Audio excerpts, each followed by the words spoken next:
das ist der Unsichtbarkeitseffekt. Und der ist gar nicht mal so schwer umzusetzen. Wie du den ganz einfach selbst in DaVinci hinbekommst, das zeige ich dir jetzt. Du kannst es übrigens auch für Autos oder Gegenstände verwenden. Der Effekt bleibt der gleiche. In DaVinci angekommen, was ihr für den Effekt benötigt, sind zwei verschiedene Clips. Einmal der Background-Clip, bedeutet einmal eine Aufnahme ohne das Objekt, worauf ihr den Unsichtbarkeitseffekt anwenden möchtet. Und einmal der Clip mit dem Objekt, worauf ihr den Effekt dann anwenden möchtet. Als erstes, was wir machen, ist, ich wähle mir die beiden Clips aus und mache einmal Generate Optimized Media, einfach nur, damit die Clips auch flüssig abgespielt werden können. Eine Info noch, meine persönlichen Shortcuts für DaVinci, die findest du in der Videobeschreibung, kannst du dir kostenlos herunterladen, importieren und schon kannst du auch die gleichen Shortcuts wie auch ich hier im Tutorial verwenden. Als nächstes wählen wir einmal unsere beiden Clips aus, haltet dabei die Alt-Taste gedrückt, um nicht den Audio-Track mitzuziehen. An der Stelle wichtig, packt den Hintergrundclip über euren Clip, wo das Objekt ist, worauf ihr den Effekt anwenden möchtet. Als nächstes wählt euren Background-Clip aus, drückt einmal STRG und R. Dann gehen wir hier rechts zu Speed Change und klickt einmal auf den Freeze-Button, damit der obere Clip komplett eingefroren ist und sich gar nicht mehr bewegt. Als nächstes wählt ihr einfach beide Clips aus, drückt einmal Shift und F, um daraus einen neuen Fusion-Clip zu erstellen. Wählt den Clip aus und drückt einmal F, um in die Fusion-Page zu kommen. DaVinci erstellt standardmäßig immer hier diverse Nodes, die können wir auch einmal schnell löschen. Das sind die Merge-Nodes und der Background-Node. Dann müssen wir einmal kurz schauen, welcher Clip welcher ist. Dazu klickt einmal auf den Media in 1 Node und hier unten links auf den Kreis. Dadurch bekommt ihr eine kurze Vorschau oben auf der linken Seite. Wie man sieht, hier ist mein Objektiv.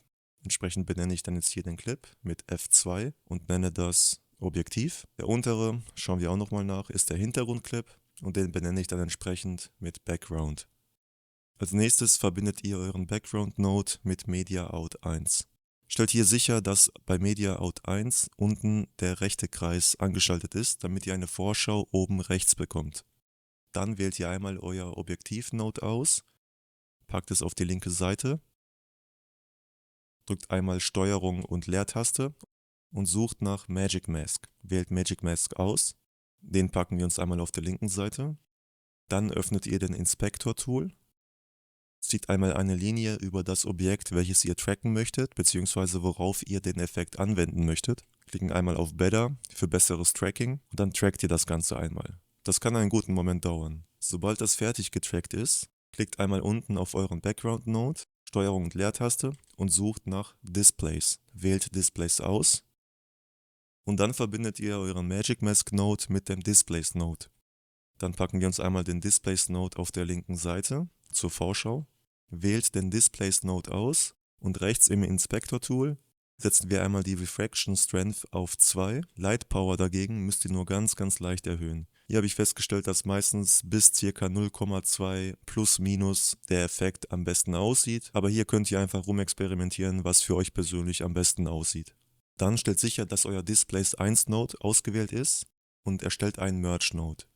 Danach wählt oben die beiden Nodes Objektiv und Magic Mask 1 einmal aus, kopiert euch die mit STRG und C, klickt einmal irgendwo unten in den Bereich rein und dann STRG und V, um diese Nodes einzufügen. Dann wählt ihr diese beiden Nodes aus, machen hier ein bisschen Platz und verbindet dann diesen neuen erstellten Node Magic Mask 1-1 mit dem Merge 1 Node. Dann packen wir uns einmal diesen Node auf der linken Seite und jetzt werden wir den Magic Mask 1 Node einmal keyframen und zwar wählt dazu diesen Node aus, oben rechts klickt auf Matt und dann müsst ihr einmal in eurer Timeline die Stelle auswählen, wo ihr den Effekt anwenden möchtet, beziehungsweise wo der Effekt starten soll.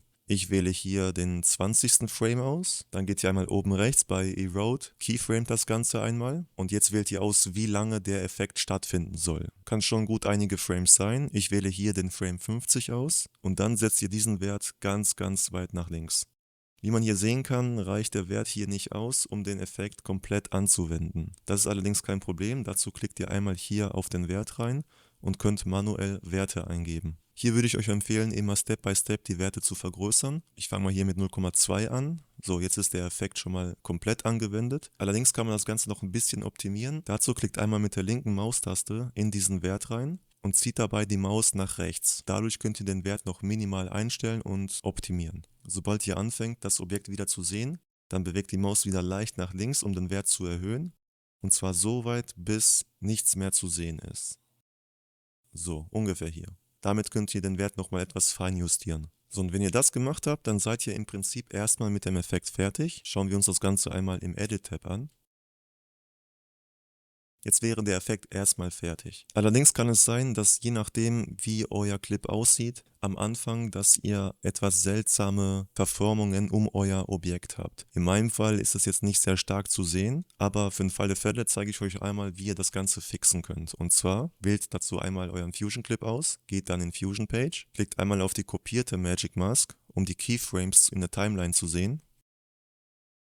Klickt dann einmal auf den ersten Keyframe, an der Stelle 20, wählt den Displace Node aus und hier werden wir die Refraction Strength keyframen. Einmal den Keyframe setzen, Wert auf 0 setzen, dann geht in der Timeline einen Frame nach vorne, sprich auf den Frame 21 und setzt den Wert wieder auf 2. Dann habt ihr eine saubere Umrandungen im Fall der Fälle, wenn bei euch gewisse Umformungen noch zu sehen sind. Wie gesagt, das kommt immer auf den Clip drauf an und auf das Objekt, worauf ihr den Effekt anwenden möchtet. Im Prinzip wären wir jetzt eigentlich schon fertig, aber kommen wir dann jetzt einmal zu dem Extra Source Teil, ein paar Bonuseffekte, wie man das Ganze noch ein bisschen schicker machen kann. Und zwar besorgen wir uns dazu erstmal ein paar Soundeffekte. Ich selbst bin aktuell auf Artlist unterwegs. Dazu gehen wir hier einmal auf Sound Effects, suchen einmal beispielsweise Digital Distortion.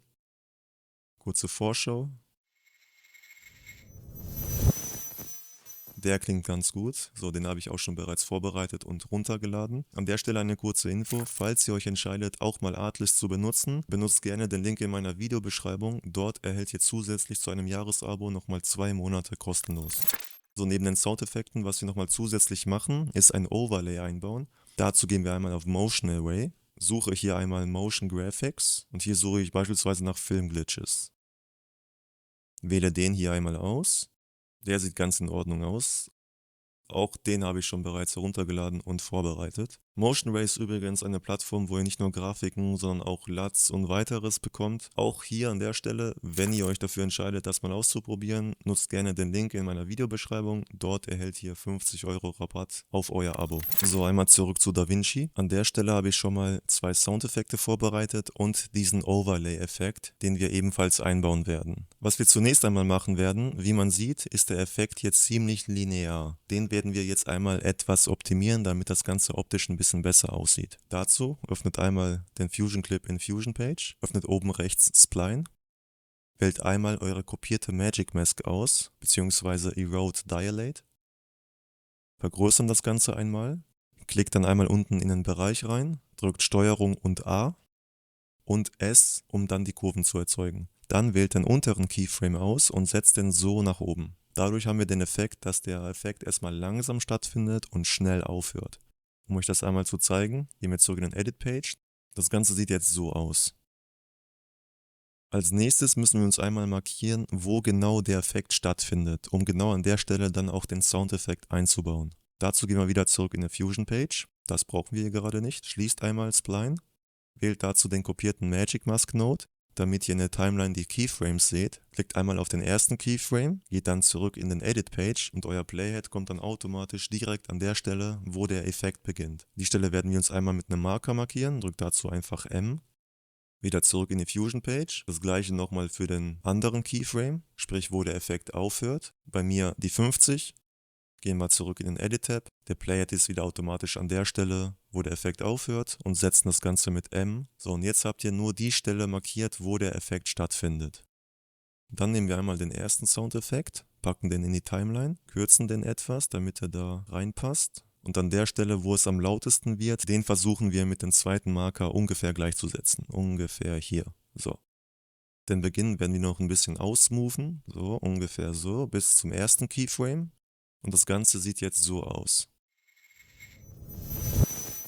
Wie man hört, mit Soundeffekten kommt der Effekt schon deutlich besser zur Geltung. Jetzt werden wir einmal den Overlay-Effekt nochmal zusätzlich einbauen. Dazu schiebt einmal den Clip unten in die Timeline rein, wählt einmal den Clip aus und rechts bei Composite Mode wählt Screen aus. Als nächstes suchen wir uns aus dem Overlay eine Stelle heraus, wo ziemlich viel vom Bild verdeckt ist. Schauen wir uns das einmal an, und zwar ungefähr das hier.